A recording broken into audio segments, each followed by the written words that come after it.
입니다. 한 해 2천여 명의 노동자가 일터에서 산업재해로 사망을 한다고 합니다. 전태일 열사가 세상을 떠난 지 50년이 지났어도 여전히 산업 현장에서 기계처럼 소모되는 노동자들의 현실. 어디서부터 어떻게 개선이 돼야 할까요? 자, 오늘은 산업 현장의 이런 위험 요소들은 왜 사라지지 않는 것인지, 무엇을 바꿔야 노동자들의 소중한 생명을 지킬 수 있을지 함께 고민해보는 어젠다 기획 인터뷰 시간을 저희가 특별히 마련을 했습니다. 더 나은 삶 안전한 대한민국, 일하다 죽지 않게, 오늘도 일터에서 4명이 죽는다라는 책을 펴낸 산업안전 전문가 안전보건공단의 최도능 부장님 오늘 자리해 주셨습니다. 어서 오십시오. 안녕하세요. 네. 최도능입니다. 정말 이 제목이 일단 눈길이 가는 게요. 오늘도 하루에 그러니까 일터에서 4명이 죽는다. 그러면 1년에. 이건 지금 사고로 죽는 걸 말씀하시는 건가요? 그렇습니다. 네. 네.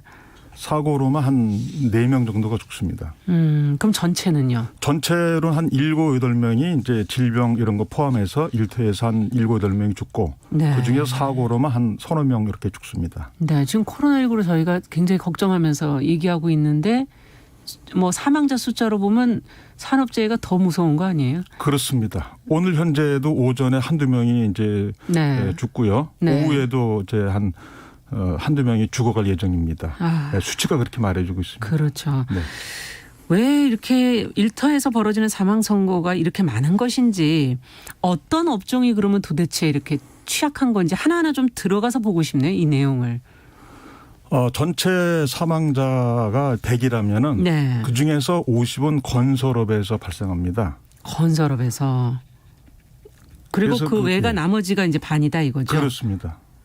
건설업에서의 사망자 수가 상당히 비율이 높은 거네요. 그렇습니다. 예.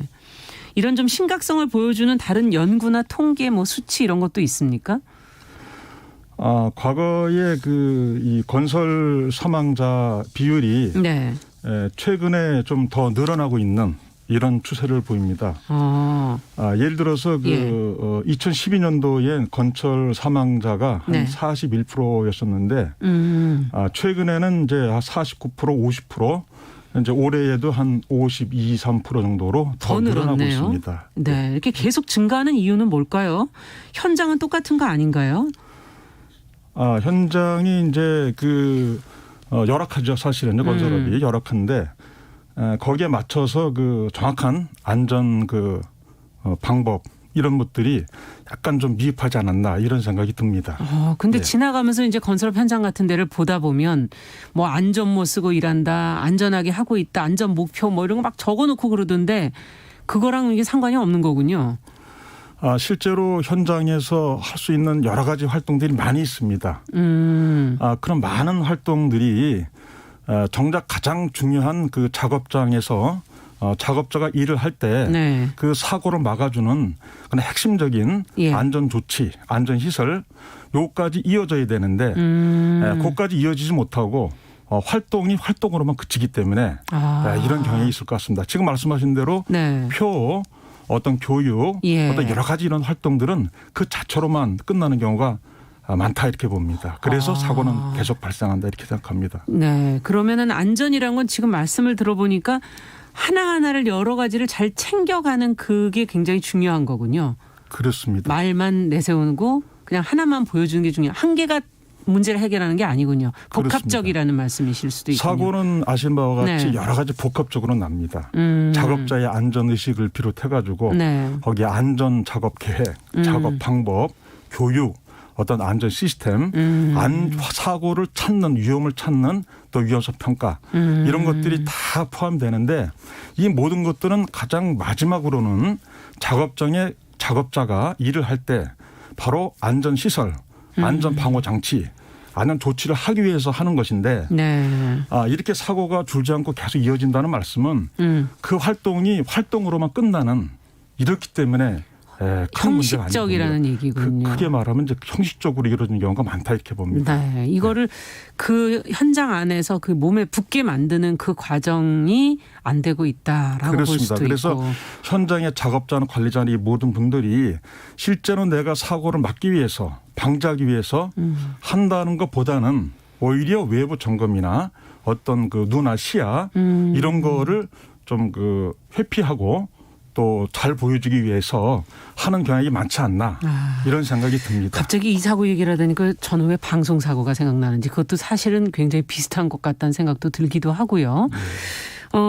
지금 건설업이 가장 이제 그 비중이 높다고 얘기해 주셨는데 그 안에 사고 유형은 그러면 어떤 좀 들어가서 보죠. 어떤 사고들이 많이 발생을 하나요? 주로 이제 그 추락 그 떨어지는 추락 사고가 사고. 이제 많이 발생이 됩니다. 예. 전체 건설 사망자에서 60% 정도가 이제 추락으로 발생이 됩니다. 그다음에 두 번째가 이제 장비로 인한 사고가 25%가 발생이 됩니다. 장비라는 건 또 뭘까요? 예, 지금 그 건설 현장에 이제 인건비가 높아지고요. 예. 또 앞으로 현대 작업은 대부분 이제 기계가 점차적 장비를 많이 예. 합니다. 땅을 판다든가 네네네. 또 어떤 물건 올린다든가 이제 그런 장비를 많이 사용하게 되는데 그 두 가지만 합쳐도 벌써 한 85% 정도가 이것만 막아도 사실은 상당수를 막을 수 있겠네요. 그렇습니다. 그 또 한 가지 나머지 약간 뭐 숫자는 작지만서도 작업자의 안전모를 안 써서 안전모. 그래서 죽는 그 통계가 대략 한 10% 정도 이렇게 됩니다. 그러면 요 추락의 60%, 장비의 25%, 네. 또 머리에 맞아서 이렇게 죽는 한 10% 정도를 합쳐도 예. 거의 90% 이상이 요 세 개만 막으면 될 텐데 요런 부분이 아까 말씀드린 바와 같이 실제적으로 작업장에 안전조치, 안전시설, 안전장치를 안 해서 이렇게 사고가 나는 경우가 많습니다. 근데 이게 어떻게 보면 될 것도 같은 느낌이 드네요. 지금 말씀을 듣다 보니까. 예. 이런 추락사면 그 발을 딛는 곳이 좀 안전하면은 문제가 없지 않겠나. 그렇습니다. 이런 생각이 들고 장비는 서로 사람하고 관계 속에서 커뮤니케이션이 잘 된다면 문제가 없지 않을까. 그렇습니다. 뭐 이런 네. 생각이 드는데 그렇습니다. 이 원인이 어려운 건가요? 뭐 찾아내는 게? 저희가 봤을 때는 이제 이런 사고를 막는 것이 다른 거 다 비슷하겠지만서도 가장 지금 말씀하신 대로 좀 그 단순하고 좀 확실한 부분을 우리가 막아줘야 되는데 네. 이걸 우리가 사고를 막기 위해서 아까 말씀드린 바와 같이 여러 가지 활동들 어떤 뭐 너무 어렵게 너무 넓게 네. 이렇게 하다 보니까 진짜 중요한 부분은 놓치지 않는가 이렇게 생각이 됩니다. 그래서 추락 하나만 놓고 보면은 위에서 작업할 때 떨어지지 않도록 예. 작업 발판을 안전하게 설치하고 예. 거기에 이제 난간대 설치하고 또 어떤 그 개구부가 있으면 덮개를 설치하는 이런 부분이 이제 상당히 중요한데 건설 현장에는 작게는 그 이런 장소가 몇 개소에서부터 많게는 수백 수천 개소가 한 현장에 이렇게 벌어집니다. 발판이 엄청나게 많습니다. 네. 네, 그래서 이런 관리를 상당히 많이 열심히 잘했어도 그중에 한두 개 정도만 이렇게 그 잘못돼 있으면 그 부분에서 이제 근로자가 추락합니다. 그렇죠. 단 한 개를 무심코 한 것이 그쪽을 딛다가 그렇습니다. 사고가 날 수 있는 거다. 저희가 그 그런 근로자가 이제 한국 근로자도 많지만은 요 근래에 이제 몇 년 전서부터는 중국 교포, 조선족, 네, 맞아요. 동남아 근로자 예. 이런 외국인 근로자가 많이 있습니다. 그래서 결과적으로 보면은 근로자의 안전 그 의식 수준이 상당히 그 저조합니다. 특히나 그 사고가 많이 발생하는 120억 미만에는 이런 그 안전의식이 저조한 작업단이 많이 있기 때문에 예. 그분들의 안전의식 개선되기 전까지는 전체의 그 발판 난간대를 완벽하게 유지 관리하기가 상당히 어렵지 않겠나 이렇게 생각이 됩니다. 그래서 이런 부분이 바뀌지 않는 한은 사망자가 계속 발생할 수밖에 없는 그런 구조다 이렇게 생각이 됩니다. 자, 말씀을 듣다 보니까 이제 사고도 그동안에 쭉 쌓였을 거 아니에요. 유형이 비슷한 것들이 지금 이렇게 묶여지는 것처럼. 예. 그러면 그거를 잘 분석하면 어떤 걸 대비하시면 될지. 요즘에 뭐 컴퓨터에 그걸 뭐 빅데이터라고 표현하나요? 그렇게도 다 정리들을 하시지 않습니까? 그렇습니다. 그것들이 잘 전달이 안 되는가요? 그런 부분도 이제 없지 않아 좀 있습니다. 그래서 가장 중요한 사항은 한 현장, 한 작업장에 작업자와 관리자가 네. 내가 오늘 이 작업을 할 때 어떤 위험이 있는지 이런 부분을 아는 게 상당히 중요합니다. 예. 네, 그렇다고 보면은 과거 우리가 한 30년 전 그 신도시 이제 발전되고부터 해가지고 그렇죠. 지금 현재까지 전체 이제 사망자는 7만 명이지만은 사고로 숨진 사망자는 한 뭐 3만 명, 4만 명 그 정도 이제 됩니다. 네. 그러면 그 사고의 패턴이 그렇게 이제 많이 있다는 얘기입니다. 네, 그렇다면은 현재 내가 오늘 해야 하는 해야 작업 하는 중에 작업에서 어떤 네. 위험이 있는지 그 부분을 핵심적인 위험 포인트를 한두 개 정도만 딱 받으면은 예. 네, 그걸 자기가 이제 보고 체크해주고 확인해주고. 그렇습니다. 그래서 지금 말씀드린 바와 같이 빅데이터를 그렇게 해가지고 뭐 스마트 앱이라든가 컴퓨터라든가 해서 그걸 적절하게 공급만 잘해주면은 그리고 또 사업장에서는 그 내용을 잘 받아서 네. 한다라면은 쉽게 그렇게 막을 수가 있을 텐데 현재는 예. 공급과 또 현장의 그 작업자들 위험 정보를 받는 그 수급자와 그런 부분들이 약간 아직까지는 분리되어 있나요? 약간? 분리돼 열심히 좀 잘하고 있는데 예. 아직까지 그런 과도기 단계이기 때문에 그것이 조금 더 좀 원활하기만 원활하게 하면. 되면 더 좋겠죠. 그죠? 그렇군요. 예. 지금 이제 추락사 얘기라니까 안전 시설들이 잘 마련된다면 그러면 괜찮지 않을까? 그게 중요한 게 아닐까? 처음에 그 초기에 시설 같은 것들을 좀 잘 점검하는 게 중요하지 않을까 하는 생각도 드는데 혹시 비용의 문제 때문에 그런 게 아닐까 하는 생각도 잠시 해보게 되거든요. 그렇습니다. 현재 그 비용 모든 게 이제 그 비용이겠죠. 비용인데 지금 사고는 이제 작업자 현장에서 발생이 됩니다. 네. 그런데 우리가 이제 흔히 사고가 발생이 되면은 현장에서 왜 이런 안전시설을 안 했는지 관리자가 이런 관리 안 했는지 이렇게 그렇죠. 우리가 거기서부터 이제 출발이 되는데 실제적으로는 현장에서 그 일한다는 것은 공사 기간이 있고요. 네. 공사 금액이 있습니다. 네, 그러면은 우리나라 보통 그 발주할 때 뭐 최저 입찰자라든가 어떤 그런 부분에서 이제 가장 그 항상 저렴한 싼 대로 하게 되죠. 그렇겠습니다. 예. 예. 그렇게 하고 거기에서도 한 단계 더 나아가서 아마 암암리에 벌어지는 예. 불법으로 하도급이라든가 하도급. 예, 그래서 이제 이윤만 좀 받고 실제 작업은 또 다른 사람이 하는 이런 부분도 좀 많이 있습니다. 그래서 그런 경우에는 실제 현장에서는 공사 기간도 부족하고 또 비용도 약간 부족한 상태에서 하기 때문에 그거를 완벽하게 하기가 어려운 부분도 많이 있습니다. 그래서 근본적인 사항은 공사 발주라든가 어떤 그 도구 이런 부분부터 철저하게 관리하는 것들이 근본적인 문제가 아닌가 또 이런 생각이 듭니다. 그래서 그러네요. 시간이 부족하고 돈이 부족하면은 가장 먼저 현장에서 그 절감해야 되는 부분은 가시설 공사. 가시설 공사. 가시설 공사라면은 예를 들어서 비계라든가 네. 흙막이 어떤 그런 이런 부분들인데 거푸집 동발이 예. 이런 부분들은 잠시 썼다가 이제 그 공사 끝나면은 예. 해체해서 이제 나가는 그런 부분들입니다. 그렇죠. 그래서 이런 거를 좀 안전하게 또 튼튼하게 할 수도 있지만서도 약간 좀 부족하게 되면은 요걸 좀 축소하는 그런 것도 있습니다. 그래서 이런 부분에서 많이 그 생략을 하는 부분도 있고요. 예. 또 안전 시설을 좀 완벽하게 하지 않고 거기서 또 절감한다든가 이렇게 해서 발생되기 때문에 사고는 현장에서 발생되지만은 거기에 발생되기까지는 실제 발주에 의한 공사비 책정이라든가 그렇죠. 공사 기간 부분들이 좀 더 원인을 따져 들어가다 그렇습니다. 보니까는 결국은 그런 비용의 문제라든가 아니면 하도급의 문제, 뭐 발주에서의 비용의 문제라든지 이런 것들로 근본적인 결국 이것도 원인이 어디 있는지 찾아 올라가는 게 중요하겠군요. 예. 네. 그래서 우리가 흔히들 사고 난 현장 또 사고 난 그 회사 이렇게만 따질 부분이 아니고 보통 그렇게 결론이 나지 않습니까? 그렇습니다. 그런데 그런 것보다는 발주자의 공사 금액, 공사 기간, 네. 또 중간에 공사를 진행하는 과정에서 무리하게 공사 단축을 하지 않았는가, 또 그 예산 절감하기 위해서 또 가시설을 축소하는 병행을 하지 않았는가 이런 부분을 바라보는 게 오히려 더 근본적인 원인이 되지 않는가. 안전과 이 경제적인 문제가 그렇습니다. 상당히 조금 대치되는 부분이 있어서 이걸 어떻게 조화롭게 잘 만들어갈 건가가 참 관건인데요.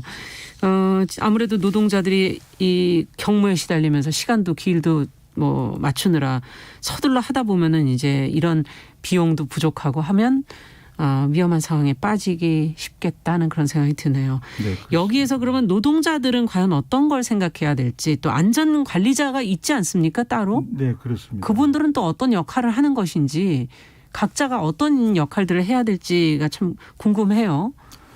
네, 아까 말씀드린 바와 같이 우리가 사고를 막으려면은 이제 오늘 내가 이제 어떤 작업을 합니다. 네. 그럼 거기에 실제로 작업에 임하는 작업자가 있고요. 예. 또 그 작업이 제대로 진행되는 걸 보기 위한 관리자가 있고요. 그렇게 아마 있을 겁니다. 그러면 작업자 아까 말씀드린 바와 같이 내가 작업하는 과정에서 어떤 위험이 있는지를 보는 게 중요한데 네. 보통 현장의 작업자들은 그 작업에 작게는 몇 년에서부터 많게는 20년, 30년을 그렇죠. 이제 작업을 합니다. 네. 그렇다면 그분들이 자기가 하는 작업을 항상 그렇게 했기 때문에 실제로 사고 난 그런 그 목격한 경험도 사실 많지는 않고요. 그래서 이거는 당연히 뭐 이렇게 할 수밖에 없다라는 그런 인식이 많이 깔려 있습니다. 그래서 관행이라고 표현해야 그렇습니다. 될까요? 예. 그래서 실제로 사고를 원하는 사람도 사실 없고요. 또 사고를 예상하는 사람도 없습니다. 그렇죠. 이제 1년에 한 1,000명이 이제 죽어가고 있는데 그 모든 죽어가는 그 사망자가 본인이 사고를 당이라고 생각한 경우는 없었습니다. 그럼요. 그래서 현재 우리 수많은 근로자도 이런 그 생각을 해서 내가 일하는 그 작업에서 어떤 위험이 있는지 뭐 사실상 많지는 않습니다. 한 작업에 가장 많이 발생되는 그 위험이라는 거는 사망 사고라는 거는 한두 개 정도밖에 안 됩니다. 그 한두 개 정도의 사망 그 재유형에 대해서 어떤 위험 포인트에 대해서 내가 어떻게 막아야 될지 이걸 아는 게 상당히 중요합니다. 그래서 우리 그 산업안전공단에 들어가서 보면은 거기에 업종별로 네. 사고 사례가 많이 좀 있습니다. 그걸 좀 읽어본다면 그래서 내가 내일 그거를 나가는 작업에 그렇습니다. 혹시 그런 상황이 펼쳐지진 않을까. 그렇습니다. 그래서 그걸 먼저 보는 게 중요하고요. 산업안전공단에 들어가시면 공단 홈페이지 들어가면은 거기에 이제 업종별 사고 사례, 제 사례가 있습니다. 그러면은 안전관리자라는 건 무슨 역할을 하는 거예요? 안전관리자는 이제 그 안전에 대한 전문가로서 네. 그 현장에 발생되는 그 사고 위험이라든가 또 작업 내용에 대해서 미리 그 살펴를 보고 어떤 문제가 있다라면은 그 현장 소장이나 또 그 장에다가 건의하고 작업자는 지도를 하고 이런 식으로 하는 쉽게 말씀드리면은 위험 포인트를 체크를 해서 옆에서 그걸 어떻게 해야 체크해 주시는 되는지 분이군요. 이거를 방법을 강구를 해서 그렇게 하는 역할이 되는데 지금 약간 문제가 되는 부분은 뭐냐면은 그 안전관리자가 그 회사 소속이다 보니까 그 회사 장의 어떤 의견을 무시할 수가 없습니다. 이 사람은 중립적인 위치에 있는 중립적인 위치에 있어야 되는데 네. 지금 실제로 급여를 주고 채용하는 부분은 그 회사 장이기 때문에 그래서 안전관리자 역할을 조금 부족하지 않나 이런 또 부분도 있습니다. 자, 끝으로 사망사고 방지위원회 운영하자 이렇게 제안하셨는데 이건 어떤 역할을 하는 겁니까? 우리가 사고를 막으려면은 어떤 한 그 단체 한 기관에서 하는 것 좀 어렵지 않는가 이런 생각이 됩니다. 복합적이기 때문에 그렇죠. 발주는 예를 들어서 국토교통부 쪽이라든가 건설업은 그다음 거기에 그 안전관리 개념은 뭐 그 고용노동부라든가 그렇죠. 부서도 나눠져 있고 시설안전공단 뭐 산업안전공단 또 학교 여러 가지 그런 게 있습니다. 또 교육은 또 그 학교에서 하는 거기 때문에 그래서 과거 일본에서도 사고를 막기 위해서 그런 그 추락방지위원회를 구성해서 협업으로 하자는 말씀이시군요. 그렇게 해서 장기적으로 이거를 끌고 갔습니다. 네. 그래서 우리나라도 이렇게 그 단기적으로 하는 건 한계가 있고 알겠습니다. 여러 단체에서 교육이라든가 이런 부분을 같이 관계자 모여서 지속적으로 운영하면 더 그 근본적으로 좋지 않겠나 이런 생각이 듭니다. 시간이 아쉽네요. 여기까지 듣겠습니다. 오늘 더 나은 삶 안전한 대한민국 일하다 죽지 않게 어젠다 기획 인터뷰 산업안전 전문가이자 안전보건공단 최도능 부장님과 함께 이야기 나눠봤습니다. 말씀 잘 들었습니다. 감사합니다. 감사합니다.